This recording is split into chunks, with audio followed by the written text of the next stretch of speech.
previous regimes have also been quite unfair when it comes to centralization. They've tended to centralize matters.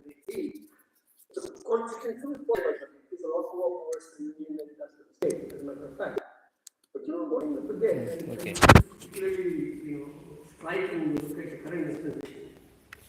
Our states were fairly big in for the most part. Tamil Nadu has a population of around 8 crores. Not small, in the size of Germany or France or countries. We have an elected legislature, not appointed by Delhi, elected by the people of the state. That elected government has practically no right to tax. Pretty atrocious. The unheard of Americans in the world. An elected government which has no right to tax. We talked about no representation, no taxation. No taxation, no representation. No, we have no representation, no taxation, all powers of the center. Change that occurred, which has led to a very strong bias against the states and their ability to take decisions on crucial matters. The states can now decide at best, they can decide what to tax for diesel, petrol, tobacco, and alcohol. That's it. All of it. The council where we go to the states. But apart from that, the policies also have a very important impact on the Senate regulation. They have tended to centralize many decisions. And what is often not noticed is that when the union budget provides concessions to the corporate sector, for example, and they did, in fact, this is done outside the budget in 2019 October, when the President Prime Minister was also Finance Minister then, and she lowered the corporate tax rate from 30% to 22%. And by her own admission, this would entail about 1.45 lakh crores annually. Bulk of which will be borne by the states, because it's not like the center gets to keep all that. It's part of the visible pool. So essentially, when the center takes a decision to lower corporate taxes, it hurts the state. Also, it forces states into competition with one another to try and attract investment. So, many of the issues have been pointed out, particularly in a very important document way back in 2008 by the CPIM, which drafted a very elaborate memorandum on central regulations. It's a very comprehensive document. I don't have time to go into all of that, but essentially to say that the strategy of liberalization, and then of course this particular regime's extraordinarily indefensive actions like the demonetization, have all hurt both the states and the unorganized sector of the country, the informal sector of the country. Essentially, it hurt the small producers, the workers, the working people. So there are larger issues, but today we will be able to see how ostensibly, if you just say we have neoliberal policies, so we are not centralizing everything in government, but in fact, we're centralizing all powers in the government. Essentially making states very subservient to the union dispensation. I don't know how many of you are aware of this. When the COVID hit us, states are being forced to borrow at extraordinarily high rates of interest to deal with the unanticipated expenditures, and this is constantly happening. We are willing to, forgive the shenanigans of all chiefs of financial institutions in this country. But we are very harsh on the state. That's the way the dispensation works. I think it's important to highlight the fundamental injustice of the system that we're dealing with. Apart from the fact that Ram pointed out that in this particular regime in the last 10 years, there have been serious violations of the autonomous status of many institutions. Of course, the continuing and the important section about education. The new education policy is a scandal. It takes away rights from the states. Remember, the education was a state subject until the emergency. People have forgotten that. It has become concurrent and it's become practically a unionist now, the way the government go around trying to appoint vice chancellors and so on. So, lot of issues, I think general atmosphere is clearly one where there is an emerging fight by people of different nationalities coming together if I may use the old-fashioned words, to fight against this kind of centralization that denies India's pluralism, its diversity, and the rights of people of the states to have a government of their choice, at least in at least partially sovereign domain. And these are the important issues that underlie the overall political issues that we're dealing with. ISEC will mostly be looking at union state fiscal position. We used to call it center state, but increasingly we in Tamil Nadu prefer to call it union state. Going back to remembering this articulation of India as a union of states, not the other way around. So, podium வச்சிடணும்.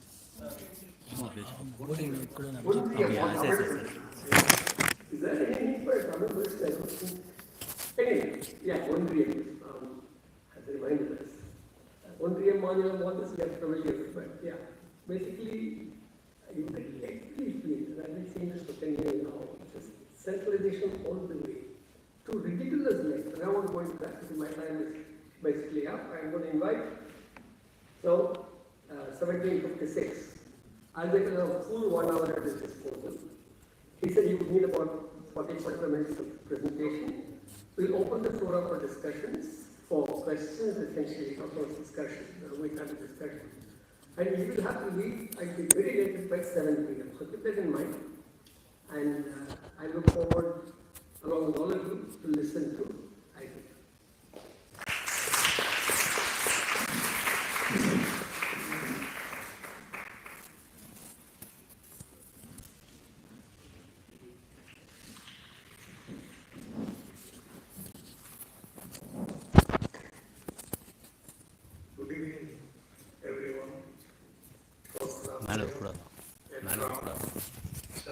மேலே வைக்கக்கூடாது கையில்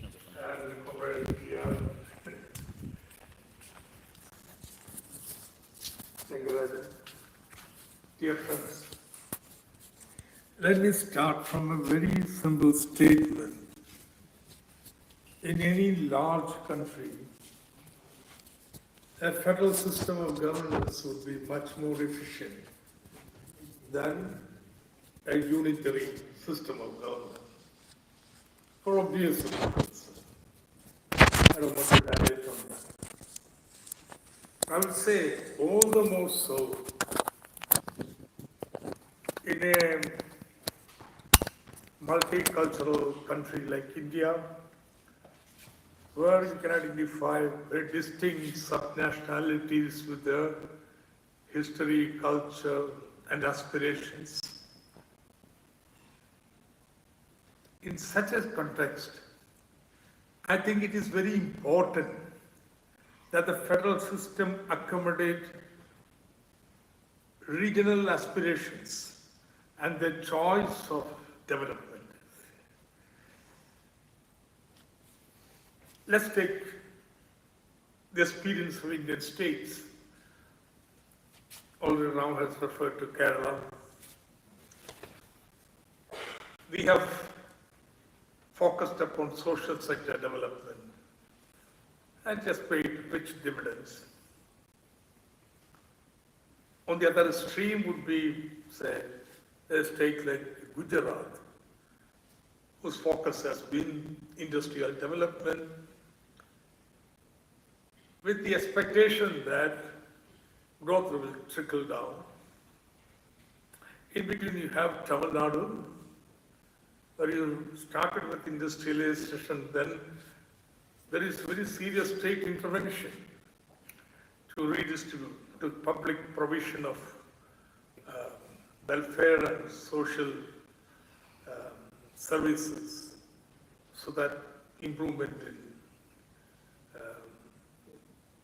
standard of living do take place. Then you have a whole host of the Maru states who does not belong to any of this. Now, I'm not going to make a judgment which is better. My only point is that that's something that has to be politically decided, choice made by the people in the region. And our federal system must accommodate these aspirations. Give space for set of fiscal autonomy to choose their paradigm of development. Now, the simple point I want to make is the present federal system doesn't. I will come back to this point towards the end of my lecture. Now everybody accepts that India is a quasi-federation. The legislative, administrative, and financial powers are concentrated at the center. Now, this is very true for financial relations. You'll find the power for financial mobilization is concentrated in the center, while functional responsibilities are in the domain of the states. This basic asymmetry, states which account for about 60% of the development expenditure, they control only about 40% of the revenues. This basic asymmetry therefore demands a devolution of funds from center to states. The Constitution understood this, Constitution makers. Therefore, you have the institution of Finance Commission appointed every 5 years, which determines what percentage of central taxes, excise duty, then direct taxes, what percentage of that should be devolved to states, or the divisible pool, a term which is frequently used. 2, the Finance Commission also determines the norms by which this divisible pool is to be distributed between the states. Now, every finance commission, now 15 finance commissions have already submitted the reports, and 16th one has just been appointed. Every finance commission rouses a lot of heated debate and so on. Despite these differences, there's a general agreement that this is norm-based statutory devolution and cannot be easily changed by the center. Therefore, there's some acceptable way of devolving funds. If you take just revenue expenditure, revenue receipts, devolution by Finance Commission would come to something like 70% of the total devolution. But if you add, say, loans and so on, then it would be much lower, 40%. Then, when we started the planning, another route for devolution emerged, the Planning Commission. Planning Commission was responsible to frame the national plan, dovetail state plans to the national plan, and also determine what plan assistance, plan aid has to be given to each state. That was also based upon a formula. It is known as Gadgil formula. Professor Gadgil proposed it. And also there was a lot of discussion between the states and the Planning Commission, which was clinched finally in the NDC, National Development Council. So it was a deliberative process that is involved. Now, third route is from on the basis of an obscure Article 282 of the Constitution, which classifies miscellaneous financial powers, meant to be used very sparingly under special circumstances, but it was frequently made recourse to by the Senate.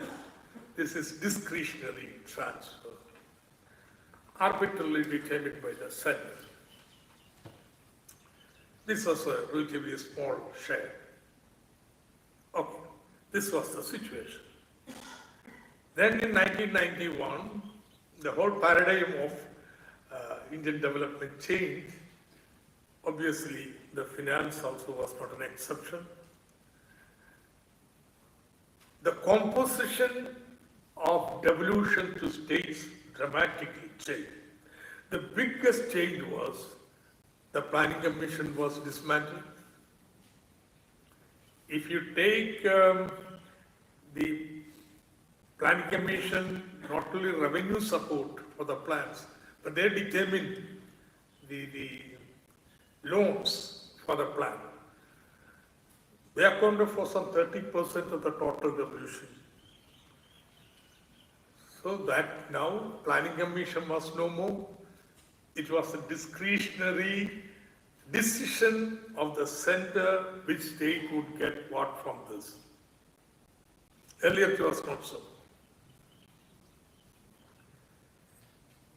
Now, mind you, there's a slight exaggeration in this, in the sense, plan aid was mostly market borrowings permitted by planning commission. Now, under the new regime, states are no more given loans by the center, or they take it from the market on the basis of FRBM Act, which says they can borrow up to 3% of the GSDP. But still, nevertheless, even after removing the loan, still it was an addition to the revenue pool which the center could discretion give to states they like and don't give to states they don't like. Now, then comes the 14th Finance Commission. Already dismantling of the planning commission was on the cards. Everybody knew planning commission was going to end. So 14th Finance Commission under Y.V. Reddy took a decision. Till then, finance commissions were concerned only with the non-planned revenue account. Indian budgets, unlike the budgets of other countries, has this distinction between planned and non-planned. Other countries have only revenue and capital account. Indian budgets have revenue, they planned and non-planned. So finance commissions chose to accept that planned finance was to be done by the planning commission. We will confine ourselves to non-planned revenue account. But 14th Finance Commission realized the planning era was ending, and therefore they took into account the entire revenue account of this center. So then they said, okay, there is so much more revenue with the center. Therefore, we are raising the divisible pool, share of the tax of center, which was to be shared with the states from 32% to 42%. That is a major step. So they try to squeeze away, take away some of the additional revenue that the center was going to get for discretionary distribution. But Modi would not have anything of that.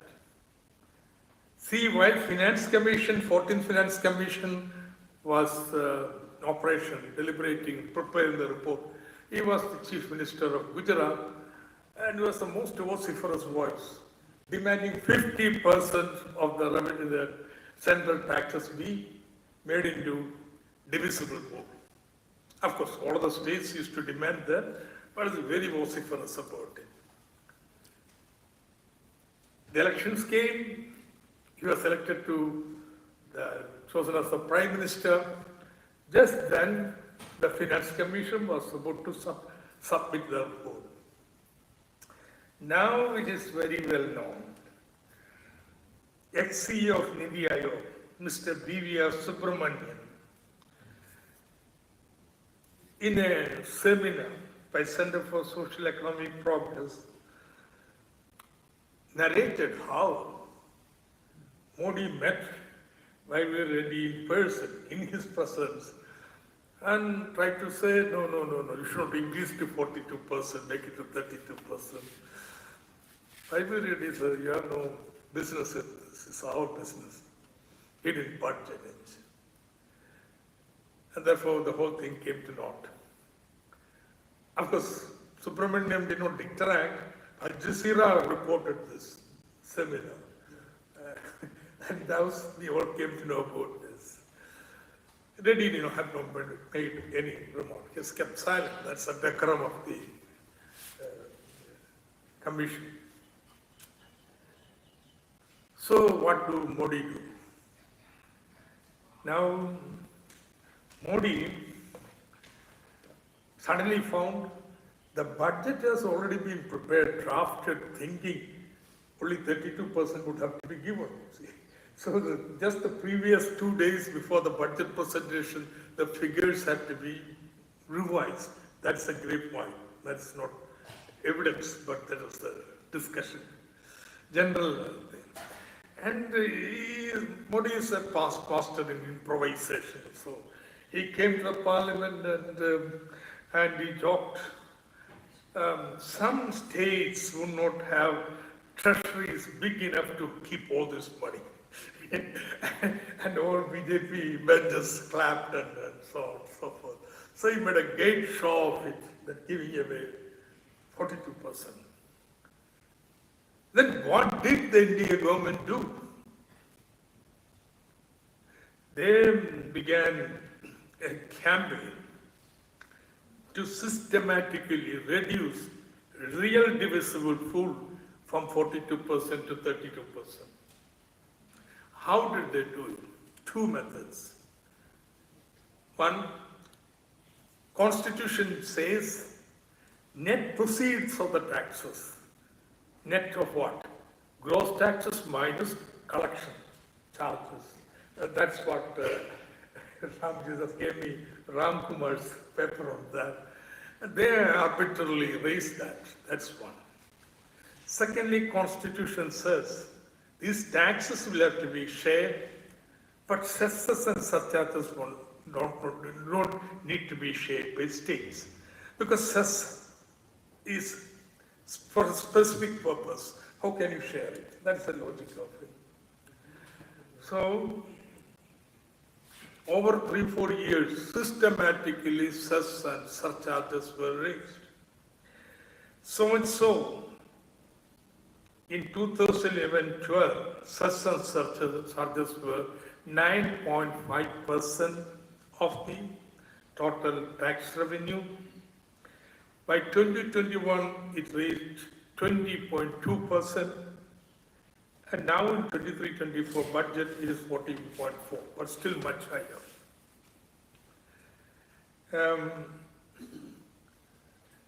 I'll give some, now, many people say this is because of the GST compensations, which is very substantial. No, this figure is netted from the GST compensation. So excluding GST compensation, this is what has happened. I'll just give 3 illustrative examples how it was done. In 2017-18 budget, the income tax rate of slab up to ₹5 was reduced from 10% to 5%. Then to compensate for that, a surcharge on taxes on incomes above 50 lakh was imposed. Now instead of surcharge, it was a slab rate change. States would have got 42%. So a concession was given at the expense of the state. Then you impose a surcharge to compensate for that, which doesn't have to be shared with the state. Next year, 2018-19, the duty on petroleum, excise duty, was reduced by 9 rupees 9. So you will think central government is losing the revenue, but then by an equal amount, road cess was raised. So you give a concession at the expense of the state. Once again, you raise the cess. 2021-22, there was a lot of protest against price rise and so on, so some duty has to be reduced. Then what did you do? You reduced again 9 rupees from the cess, but did not touch the cess. So if you add all this together, the loss of states between 2015-16 and 2018-19 due to the shrinking of the divisible pool was a shocking 5.26 lakh crore rupees, not 1 or 2, huge. And if we calculate real devolution, then it could be 32%. So Modi achieved what he had set out to do, but he didn't stop there. He did something that was never done in the history of Finance Commission. 15th Finance Commission was appointed. One of the terms of reference was that to review the substantial enhancement of tax devolution made by 14th Finance Commission. That is never done. Specifically, to ask to revise, look at it. And everybody thought that something was going to happen. Luckily for the states, COVID intervened. COVID, with the shrinkage of the national income and so on, was the least appropriate moment to look at reducing the expenditure or reducing the revenues of the states. And therefore, they just kept it to 42%, reduce it 1% because Jammu and Kashmir became a union territory by then. Otherwise, they left it undisturbed. So, now,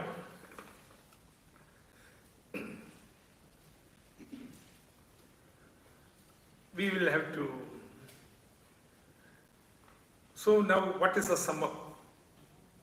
If I'm planning a mission goes, it increases the non-divisible pool available for the center. Attempt of Finance Commission, 14th Finance Commission, to increase the divisible pool is thwarted. Therefore, center has much more resources at its disposal for discretionary spending. And therefore, new slogan of double engine growth. That was not in vogue anywhere before the history of financial history. Of course, central governments had some leeway, discretionary power. They would help the states with the political, but it was never made into a slogan here. So, double engine growth. There cannot be more obnoxious form of political favoritism in the devolution of funds to state government. And became very normal for the Prime Minister before every election to visit the states and make declare packages or on such other occasions. The budget of 24-25 has taken the slogan to a new toxic level by allocating special funds for 2 states, Bihar and Andhra Pradesh. There are a lot of debates about how this much money is going to come, but 45,000 crores of rupees, a big thing.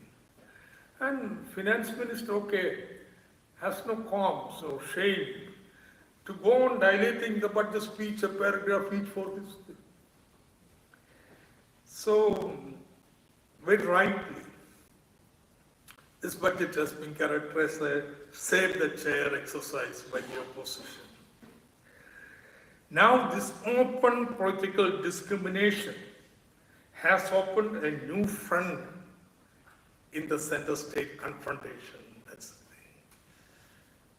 That confrontation is going to come in the 16th Finance Commission. How is it going to be? One, a point has been made that cesses and surcharges will be made into the divisible pool. Net proceeds of tax limits will have to be put, or much more simpler, and much more simpler way, raise the share of taxes for the state to 50%. Now this is going to be an issue because center is flaunting that they have resources left for discriminatory transfers, arbitrary transfers. And therefore this minimum acceptable thing, that there must be certain objective criteria by which resources are transferred. Secondly, there is going to be a big debate regarding interstate distribution between the states. That has always been there, okay. Each state has its interests. But this time, this is going to be a serious confrontation issue. Why? For two reasons. See, any system of devolution will have to have a principle of equity. We are all one nation, therefore every citizen in the country has an inherent right to enjoy a basic minimum standard, basic facilities. And the Finance Commission is an instrument to ensure that. I will not debate that, never. But can you raise this redistribution to an unsustainable level? Unsustainable, I would say, a level which will affect the growth of the advanced economy from which redistribution is taking place. If you want the numbers, it would be something like this. For the money resources collected by center through tax from the states, what percentage comes back to the state? Maharashtra, it is only 10%, Karnataka 15%, Haryana 18%, Gujarat 28%, Tamil Nadu 29%, Telangana 43%, Andhra 49%, Kerala 57%. At the other end, you have state which receive the double the amount of resources that is taken from those states. I will start with Chhattisgarh, Jharkhand, Madhya Pradesh, Assam, UP, Bihar. Bihar gets 7 times the resources that is collected from Bihar. This inequality has been widening, and former Finance Minister of Tamil Nadu has the one who first opened this issue up. And the GST Council was his refrain. Now, if you have been transferring resources, but criticism of this transfer would be, it has not helped the states. Say, you take, I hope you follow this argument, average per capita income of India, national average per capita income. This, say, weighted redistribution in favor of backward states is to enable them to catch up with the national average. But after 1991, what has happened? It's astounding. The development experience in India, I'll just give the numbers. Bihar, in 1991, per capita income was 56% of national average. Now, in 2021, is 29%. UP, it was 78%, good, UP was catching up, and now it is 42%. MP, Madhya Pradesh, slips from 83 to 71, Odisha to 81 to 71. Rajasthan is the only Bimari state where marginally improves from 75 to 79. Otherwise, all the backward states slips down in per capita income from the national level. What is happening in the advanced states? Haryana rises from 145% in 1991, now it's 157% from the national average. Karnataka from 93% to 151%. Tamil Nadu from 92%, below the national average in 1991 to 143%. Gujarat 119 to 142. Kerala 93 to 133. That regional inequality, never in the post-independence period, has been widening in this way. It's like a funnel here, widening away. Which shows that redistribution alone is not going to bring about bring down regional inequality.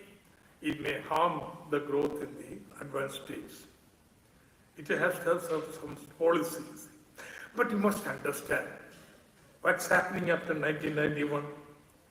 Market forces are having a higher say in the determining the economic evolution, not planning. So, what is this impact of this market paramountcy on the backward regions? They will be the victims of what in development economics is called backwash effect. You see. It's okay, you go and build a big steel plant, huge investment in Bihar. Now, all the contractors will be from Maharashtra or Gujarat. That is now all the contractors from Gujarat, all the equipments, this, that, everything would come outside. Technical hands would come from outside. So the multiplier impact of the investment in the steel plant will be felt outside the region. In the region, there is hardly any impact made on the economy. The market will just suck away the resources suspended the two advanced regions. It will get reflected, say, in the credit deposit ratio. It will get reflected in the trade. If you look at trade balance in mid-70s when I worked, very strange phenomenon. All the backward states, they had trade surplus. All the advanced states had trade deficit. You see. It's something like this, if you want to understand this, the analogy of colonial India. Colonial India had a trade surplus. It was a side of a reflection of its prosperity. It is a drain that is taking place. So there are these economic forces.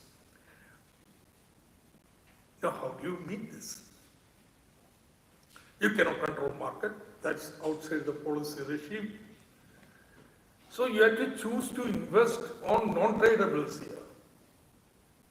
What is non-tradable? Education, healthcare, other social sectors. Despite these resource transfers, if you take the quality of life index for any of these states, they're the worst. So without these policy changes, this situation is going to worsen. And now, at this point, I want to revert back to the statement I made. That federal fiscal system must accommodate regional aspirations. the aspirations, policies there will have changed. So also take into account of the challenges that advanced states are making. I will state something of Kerala experience, take another 10 minutes or so, and then show how this federal finance system, as it is evolving, has become a total hindrance to the regional development of Kerala. As you know, Kerala's development has been emphasizing redistribution. Redistribution through higher wages, redistribution through land reform, public action of people intervening. And also people's struggles for education, healthcare, etc. Every government, what will be the government, they have been forced to spend more and more. Who are now protected under social welfare and so on. They are educated, their aspirations have improved, they want decent jobs. Some don't do. Kerala has the highest unemployment, but we have 3 million people from outside working in Kerala, migrant workers. But the educated, unemployed, their existing jobs don't meet their aspiration level. So you have to create new quality jobs. And for that, you need to have knowledge industries, skill-based industries, and so on, and high-value-added resource industries. Now this is the top objective.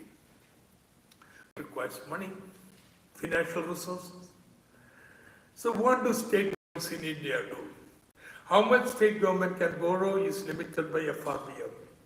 3% of your GSDP, okay, that's limited. And Kerala borrows, and Kerala is a huge revenue deficit because unlike other states, all the teachers in Kerala is paid by the state government, whether in the private sector or not, in colleges and schools. And you have a big network of hospitals which have been.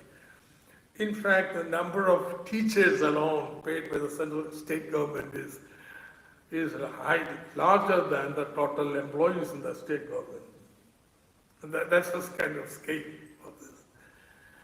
And therefore, there won't be money there. So how do states address this situation? The simple way states address the situation of having the money and reaching the limit of borrowing is to have what is called annuity schemes.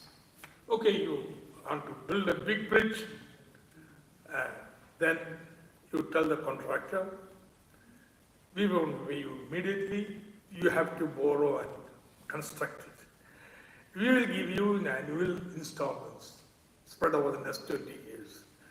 So while contracting, you take into account the interest on the money you borrow and you participate in the tender. This is called annuity schemes. These are used by all states, even state, central government.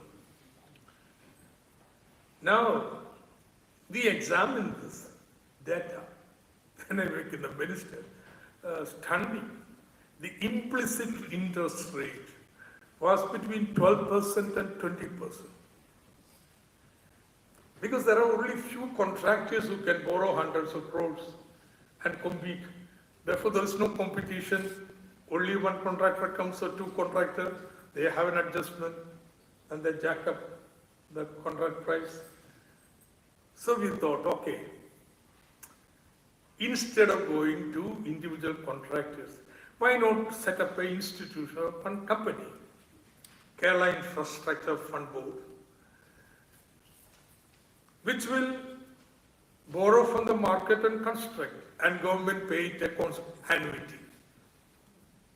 Annuity was defined in the law as 50% of the motor vehicle tax.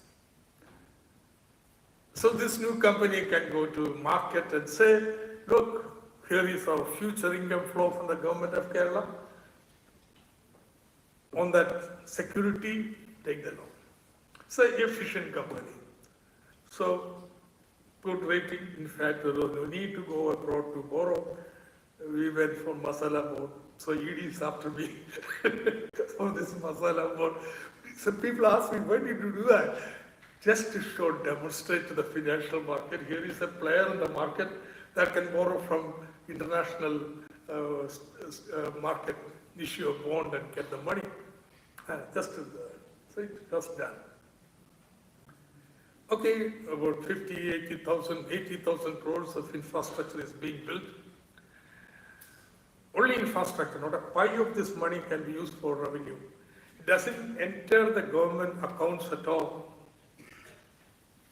Then, central government comes up. No. It's indirect borrowing by the state government. Therefore, it is borrowing by the state government. Therefore, we are going to trespass the FRBM Act.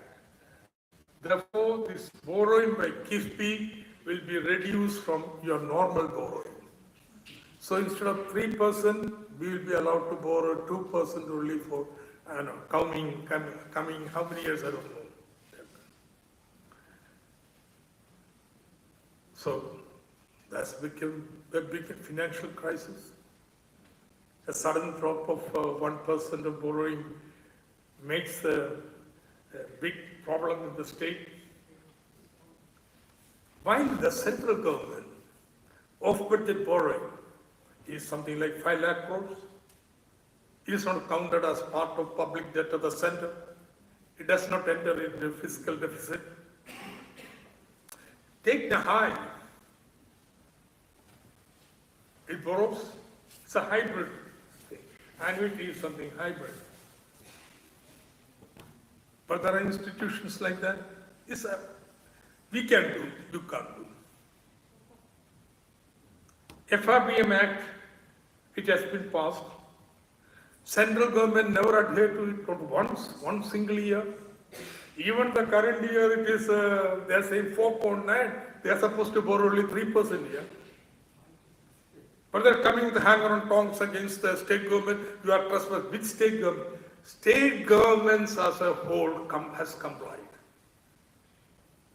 In fact, state governments borrowing is less than 3%. Many state governments have internalized this FRBM Act so much that even the COVID time, money borrowed, India government allowed to borrow you higher amount, 5%. So many borrowed. But then the principle of FRBM Act is you cannot spend borrowed money on revenue expenditure. Therefore, do you know what was done? They didn't spend. At the height of COVID, 3 lakh crores of rupees were lying in the treasuries of state government, and central government immediately takes them and puts them in, not central government, RBI takes them and puts into central government securities. People are happy, you get at least 3%. Lying in the treasury, you don't get anything. It is not that states are all borrowing left and right, and therefore it is the state, central government which is breaking the law. But they are trying to discipline the states. A major threat before the state governments is FRBM Review Committee has said that state need to, their borrowing power should be reduced to 1.75% here.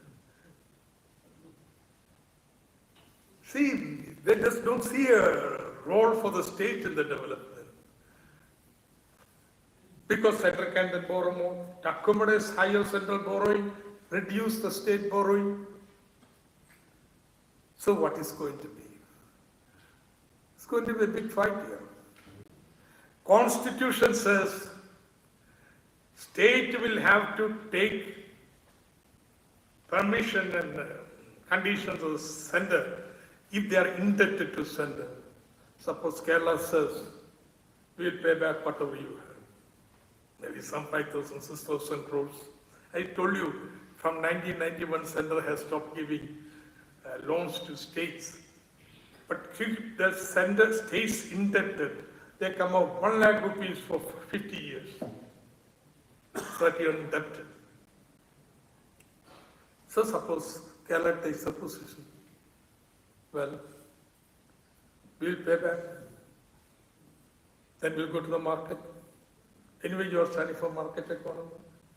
We'll accept the market discipline. No to your arbitrary decisions here. And fight is going on the Supreme Court, you see. So, there is a, or is a high is hybrid. We will make our institution hybrid. Okay, we will see that toll is collected. Now, are you going to discriminate us against us? So this is the fight that's going on. That's why I said, it's not the center-state differences, the confrontation is on the card. States like Tamil Nadu, Kerala, I don't know who else, lot of them think similar. There will have to be a federal front to protect the rights of the state. Thank you very much.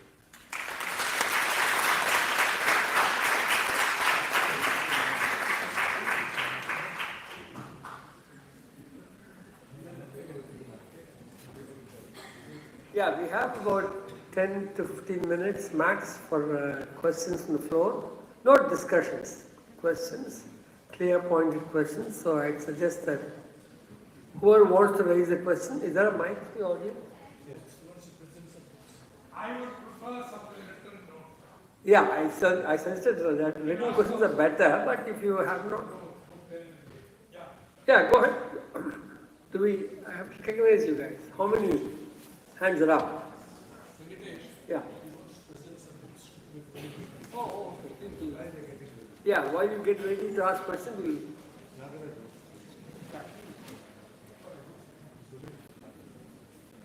This is Ms. Nagarajan, அவர் வந்து பாரதி புத்தகாலயத்தினுடைய பொறுப்பாளர். அவர் தான் வந்து இந்த நிகழ்ச்சியை அமைப்பதில் பெரிய ஒரு role play பண்ணிருக்காரு. He is gifting books from Bharathi Puthakalayam. என்ன புக் அது?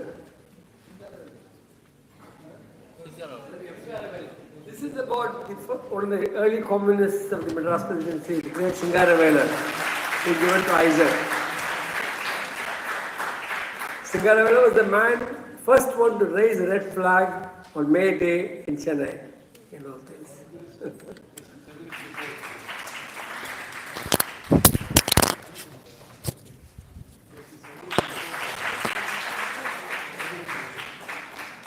I get a thin book. Palestine. Okay, good. Yeah. Can I recognize hands? 1, 2. Any other hands up anywhere? Okay, we'll start with two of you, then others can come up. Good evening, sir. My name is Vaishnavi Kastural, and I have a question for you today.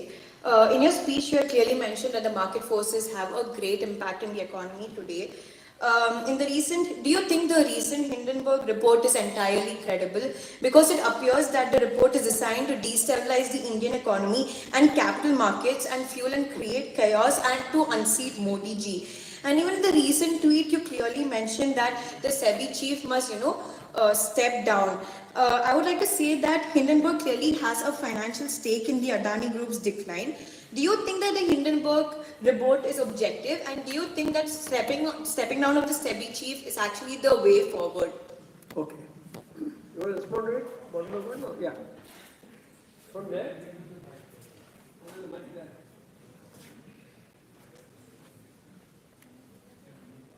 Look, I prefer in writing sort of lose your nuances. What extent was the question? This is about the Hindenburg report. In fact, it's somewhat off track because the discussion today is about but all the same, she has asked. Yeah. Okay, what was the original Hindenburg report about? That certain companies have been used for round-tripping money to influence the share market prices of other. Okay. Nobody has refuted it. There is no earthly way of economic science to explain the inflated share prices of other. So that is going on, fight in the Supreme Court. SEBI is looking into it, but never coming out with a reply. But now, the present report of Hindenburg clearly establishes the regulator has a conflict of interest. She had a dealing with the shell companies which were helping Adani. Now, this is a very serious matter here. Nobody in India knew about it. Where was it disclosed? So, that's a very serious matter. Already, share prices are down for Adani share prices once more. Of course, a lot of people are foo-fooing it, but I think it's a very serious thing. Shows how our regulatory mechanism become totally corrupt. Politically determined, not independent regulator. Yeah, next.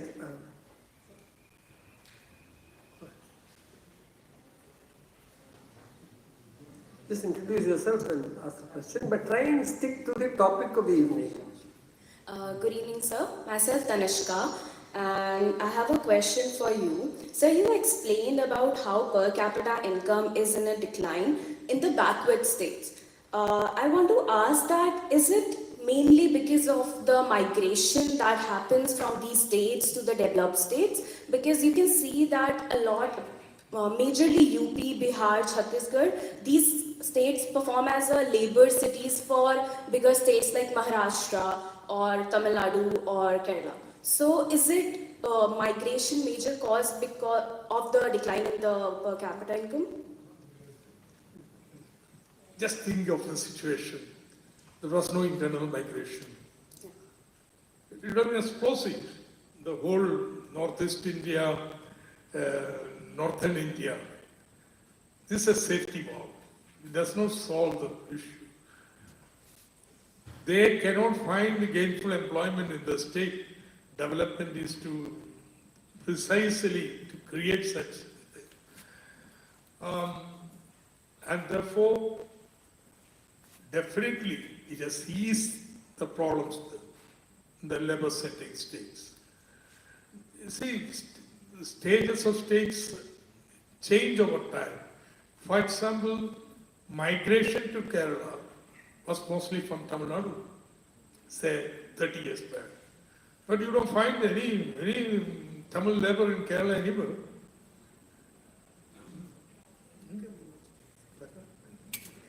Louder.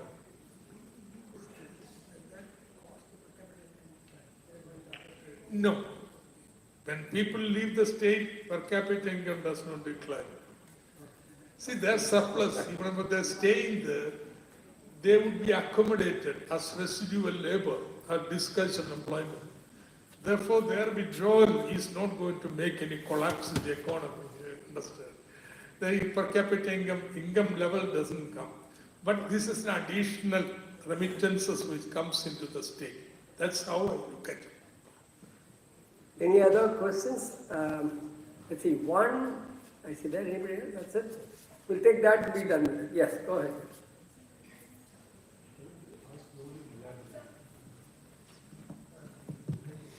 Thank you, sir, for the session. I wanted to ask about the center, like criticizing states for using freebies and giving social welfare schemes in the form of freebies. So is states actually being financially irresponsible, or is it just center just preventing these social welfare schemes from being rolled out?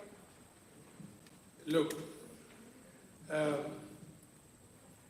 there is no way you can differentiate between a freebie, useless spending money, and something, social support systems.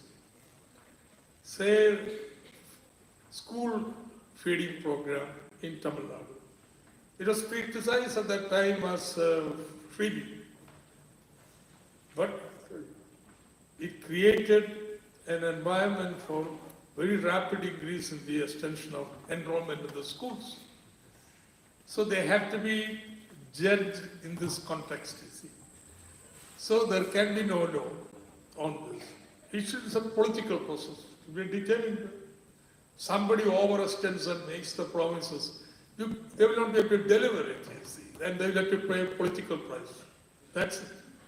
There is no central authority that can determine what is freebie, what is not freebie, particularly when they are also making a lot of declarations on the eve of the election. Okay, we have a final question. And finally, Yes, sir. in this country where in the global ranking, you are the lowest everywhere, hunger, everything. I think these are very important support systems, what are called freebie. Yeah. Hello sir, my name is Tarun. I wanted to ask you a question that during your session you raised a point that every federal state should have the autonomy to choose which fiscal model or what fiscal aspiration they follow. But if you look at the natural logic of free market, isn't this a redundant question that in a highly capitalistic neoliberal economy we can expect the ruling class to fund a state like Kerala, which follows a not even a socialist but a welfare capitalistic model.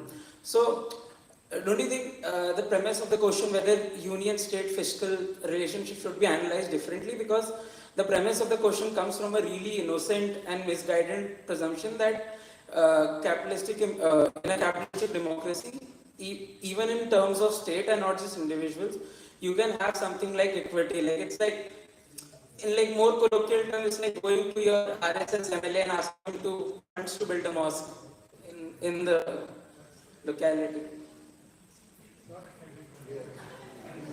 See, COVID has left me with some little bit of hearing.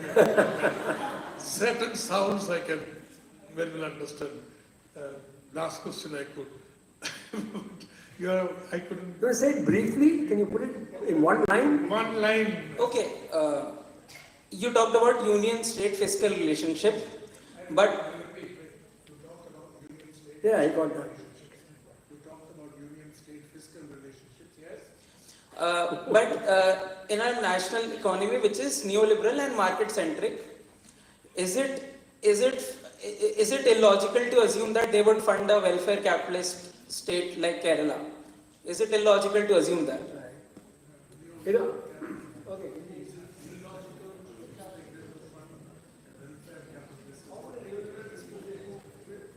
Yes. Now,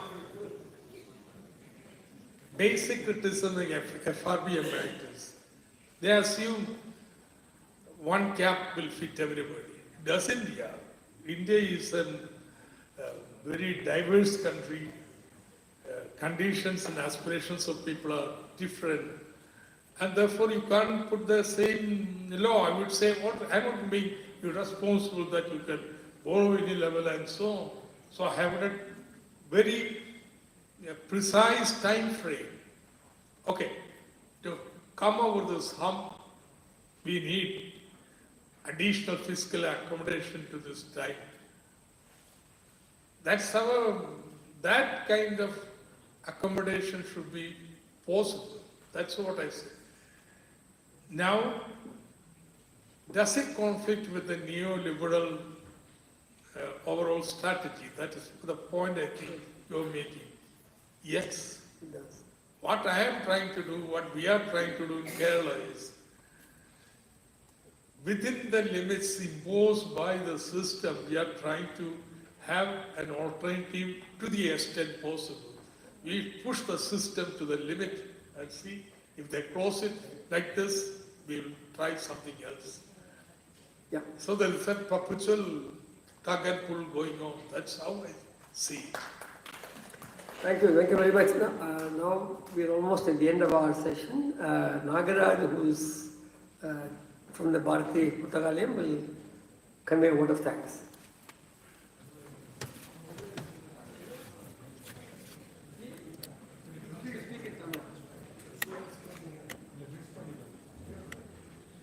அன்பார்ந்த நண்பர்களே, இன்றைய தினம் நடைபெற்ற மத்திய மாநில நிதி உறவுகள் குறித்த இந்த கருத்தரங்கத்தை வாழ்த்தி பேசிய தாமஸ் ஐசக் அவர்களுக்கும், இந்த கருத்தரங்கத்தை நடத்த உதவிய பாரதிய உத்தரவுடன் இணைந்து நடத்த மேற்கொண்ட நடவடிக்கைகள் மேற்கொண்ட ஏசியன் இதழியல் கல்லூரியின் தலைவர் சசிகுமார் அவர்களுக்கும், ஊடக மேம்பாட்டுத்துறை தலைவர் அறங்காவலர் என் ராம் அவர்களுக்கும், பேராசிரியர் வெங்கடேஷ் ஆத்ரே அவர்களுக்கும் நன்றி கூறி இத்துடன் பாரதிய உத்தாரத்தின் சார்பில் நன்றி கூறி கொடுத்துள்ளேன். We thank people involved with this event, of course, particularly Thomas Isaac, Sashi, Ram, and also as chair of the meeting. I want to thank all of you for having maintained a very decorous presence here and for having asked some very important questions. Thank you all. Isaac has to catch a flight, otherwise we would have stayed longer and had a longer chat. Thank you. Some of us will be around.